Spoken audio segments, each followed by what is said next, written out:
यापैकी कोणताही एक नियम पाळा, भगवान श्रीहरी विष्णूंची कृपा प्राप्त होईल आणि तुमची कठीणातील कठीण इच्छा पूर्ण होईल. चातुर्मासामध्ये काय करावे आणि काय टाळावे? नमस्कार मित्रांनो, श्री स्वामी समर्थ.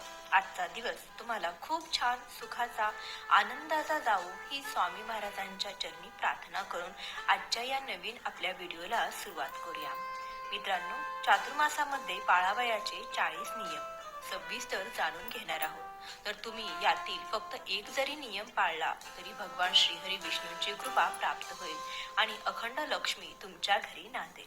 आपल्या हिंदू धर्मामध्ये चातुर्मासाला अनन्यसाधारण असं महत्त्व प्राप्त आहे. चातुर्मासाचा प्रारंभ 26 जुलै 2026 रविवार देवशयनी एकादशी पासून सुरू होतो.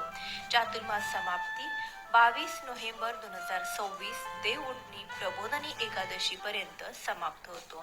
या काळात भगवान विष्णू योग निद्रेत असल्याचं मानलं जातं.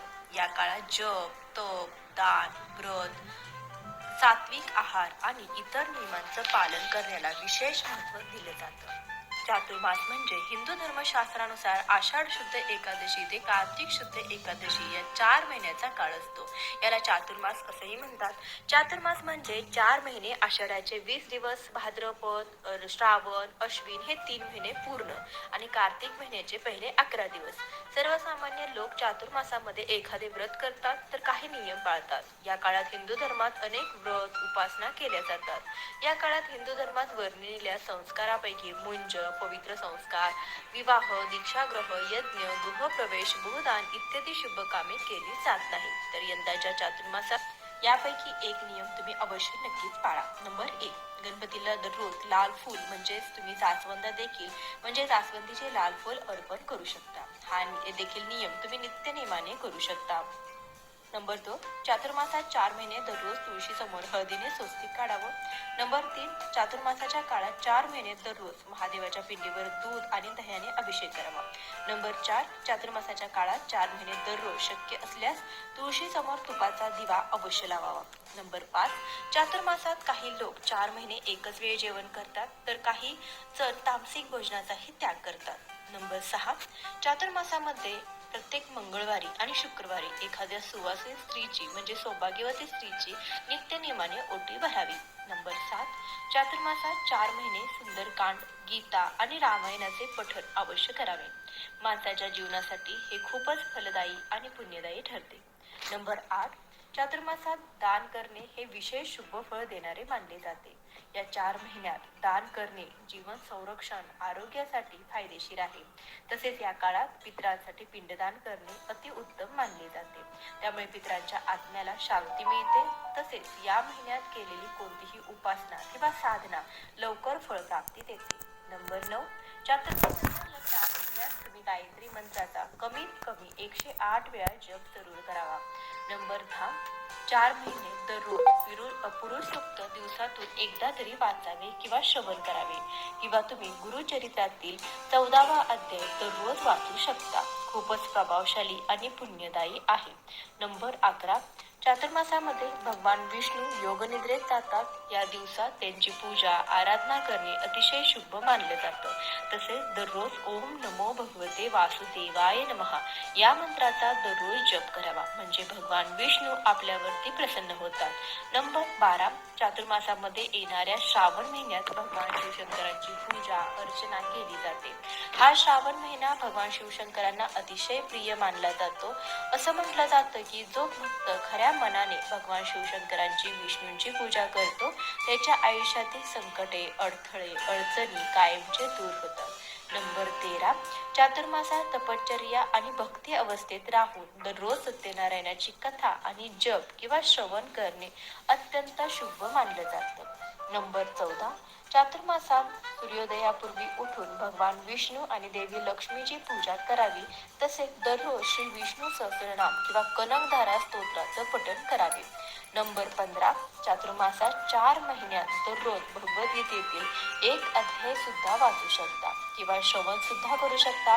याशिवाय तुम्ही स्वामी चरित्रातील क्रमशः 3 अध्याय आणि 7 अध्याय आवर्जून वाचावे. नंबर 16, चातुर्मास 4 महिन्यात दररोज जवळच्या परिसरातील असलेल्या एखाद्या मंदिरात दररोज प्रदक्षिणा घालाव्यात. हा सुद्धा अगदी सोपा नियम तुम्ही चातुर्मासामध्ये करू शकता. नंबर 17, चातुर्मासात 4 महिन्यात दररोज तुम्ही महादेवाच्या मंदिरात जाऊन महादेवाच्या पिंडीवरती 11, 21 किंवा 108 बेलपत्र अर्पण करा. तसेच महादेवाच्या पिंडीवर पांढरे फूल अर्पण करावे. हा सुद्धा नियम तुम्ही करू शकता. तर हा नियम तुम्ही नित्यनेमाने केल्यास भगवान शिवशंकरांची कृपा प्राप्त होते. नंबर 18, चातुर्मासाच्या महिन्यात दररोज आपल्या देवघरात तुपाचा दिवा अवश्य लावावा. नंबर 19, 4 महिने दररोज घरातील देवांना नैवेद्य दाखवावा. तसेच गायला सुद्धा घास द्यावा. नंबर 20, 4 महिने दररोज विद्यार्थ्यांनी गणपती अथर्वशीर्षाचं पठण करावे. नंबर 21, चातुर्मासात उपवास, जप, पवित्र नद्यामध्ये स्नान, दान, भोजन करणे अत्यंत फलदायी मानलं जातं. या महिन्यात धार्मिक कार्य केल्याने विशेष फळ प्राप्त होते आणि भगवान श्रीहरी विष्णूंची कृपा आपल्यावरती सदैव राहते. नंबर 22, चातुर्मासात 4 महिने दररोज श्रीकृष्णाला आणि भगवान श्रीहरी विष्णूंना तुळस अर्पण करावी. नंबर 23, चातुर्मासातील प्रत्येक शुक्रवारी श्री सुक्ताचे 11 वेळा दररोज नित्यनेमाने पठण करावे. नंबर 24, चातुर्मासातील या 4 महिन्यात बेलाच्या झाडाखाली दररोज संध्याकाळी अवश्य दिवा लावावा. बेलपत्राचे झाड हे महादेवाचे रूप आहे, म्हणून त्याची अवश्य पूजा करावी. अशा प्रकारे उपासना केल्यास आपल्याला शुभ फळ लवकरच प्राप्त होते. नंबर 25, चातुर्मासात एकच वेळ जेवण करावे हे उत्तम मानले जाते. या 4 महिन्यात तुम्ही जेवढे सात्विक आहार कराल तेवढे चांगले. श्रावणात भाजीपाला, भाद्रपदात दही, अश्विन मध्ये दूध आणि कार्तिक महिन्यात डाळीचा त्याग करावा. या काळात शक्यतो पाण्याचा वापर जास्तीत जास्त करावा. शक्य तितके मन भगवंतामध्ये गुंतवून ठेवण्याचा प्रयत्न करावा. नंबर 26, तुम्ही श्रीकृष्णांच्या मूर्तीवर, फोटोवर किंवा जे काही रूप तुमच्याकडे असेल, तर श्रीकृष्णाचा फोटो असेल किंवा भगवान विष्णूंचा असेल किंवा श्री विठ्ठलाचा फोटो असेल, त्याच्यावर तुम्ही दररोज पारिजातकाची फुले अर्पण करू शकता. अशा पद्धतीने तुमच्याकडून 4 महिन्यामध्ये 1,00,000 पारिजाताची फुले अर्पण झाली पाहिजे. नंबर 27, श्रीहरी विष्णूंना लक्ष तुळशी अर्पण करणे म्हणजे 1,00,000 तुळशीची पानं तुम्ही या 4 महिन्याच्या काळात अर्पण कराल. तर या पद्धतीने देखील तुम्ही संकल्प घेऊ शकता. नंबर 28, त्याचबरोबर हे 4ही महिने तुम्ही दुर्गा सप्तशतीचा दररोज पाठ करू शकता, म्हणजे आपल्या कुलदेवीची सेवा करू शकता. नंबर 29, याचबरोबर गुरुचरित्राचे पारायण करू शकता, संक्षिप्त गुरुचरित्राचे पारायण करू शकता.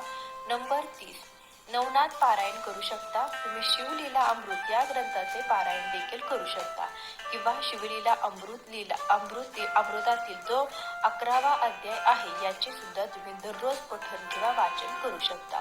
नंबर 31, त्याचबरोबर श्री गणेशांना लक्ष दुर्वार्चन 1,00,000 दुर्वा तुम्ही गणपती बाप्पांना या 4 महिन्यांच्या काळामध्ये अर्पण करा. या पद्धतीचा देखील तुम्ही संकल्प तुम्हाला घेता येईल. नंबर 32, आषाढी एकादशी पासून ते कार्तिकी एकादशी पर्यंत महादेवाला या 4 महिन्यामध्ये 1,00,000 पांढरे फूल अर्पण करतात. म्हणजे रोज काही असं ठरलेलं नाही की रोज 1,000-2,000 असं काही नाही. रोज म्हणजे या 4 महिन्यामध्ये 1,00,000 फुले जी आहे तर ती मोजून शिवलिंगाला अर्पण करतात. नंबर 33, बरेच जण कांदा, लसूण, वांगी हे 4 महिने सोडतात आणि कांदा लसूण न टाकता जे पदार्थ बनवता येतात तर ते पदार्थ खातात. काही भाज्या, वरण यामध्ये कांदा लसूण वापर केला जात नाही. त्याशिवाय जेवण बनवलं जातं आणि ते खाल्लं जातं. त्याचबरोबर वांगे सुद्धा या 4 महिन्यामध्ये खाल्ली जात नाहीत. नंबर 34, याशिवाय या चातुर्मासात तुम्ही दानधर्म भरपूर करू शकता. आपल्या पितरांच्या नावे दानधर्म करू शकता किंवा तुम्ही बघा या 4ही महिन्यामध्ये एखाद्या गरीब व्यक्ती असेल, एखाद्या मंदिरामध्ये रोजच्या रोज शिधा तुम्ही देऊ शकता. नंबर 35, या चातुर्मासामध्ये बाळकृष्णाला तर तुम्ही तुळशीपत्र किंवा मंजुळा अर्पण करण्याची सेवा करत असाल तर तुम्ही गुरुवारी किंवा बुधवारी या सेवेला जी सुरुवात आहे तर ते करू शकता. अगदी चातुर्मासातील कोणत्याही दिवसापासून तुम्ही कोणत्याही व्रताला सुरुवात केली तरी सुद्धा चालू शकते.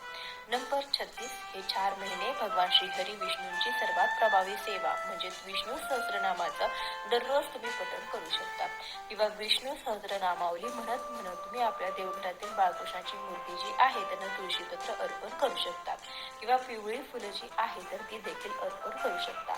नंबर 37, याचबरोबर तुम्हाला जे काही पारायण करण्याची इच्छा आहे, जे काही स्तोत्र मंत्र पठण करण्याची इच्छा आहे, पण काही अडचणीमुळे काही कारणांमुळे त्यापर्यंत तुम्हाला शक्य झालं नाही, तुम्ही करू शकला नाही, तर या चातुर्मासामध्ये संकल्प घेऊन 4 महिने तुम्ही जे काही सेवा आहे तर ती करू शकता.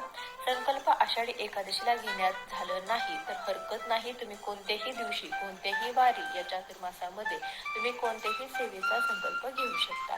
नंबर 38, याचबरोबर या 4 महिन्यामध्ये जे व्रत उपवास सेवा केली आहे तर त्या करण्याला इतकं जास्त महत्त्व आहे की यामुळे त्या सेवा उपाय केले जातात. अशी काही शुभकार्य आहे जी चातुर्मासामध्ये केली जात नाही. त्यापैकी पहिलं म्हणजे या 4 महिन्यामध्ये मुंज केली जात नाही, लग्न केलं जात नाही, यज्ञ केलं जात नाही आणि गृहप्रवेश सुद्धा केला जात नाही.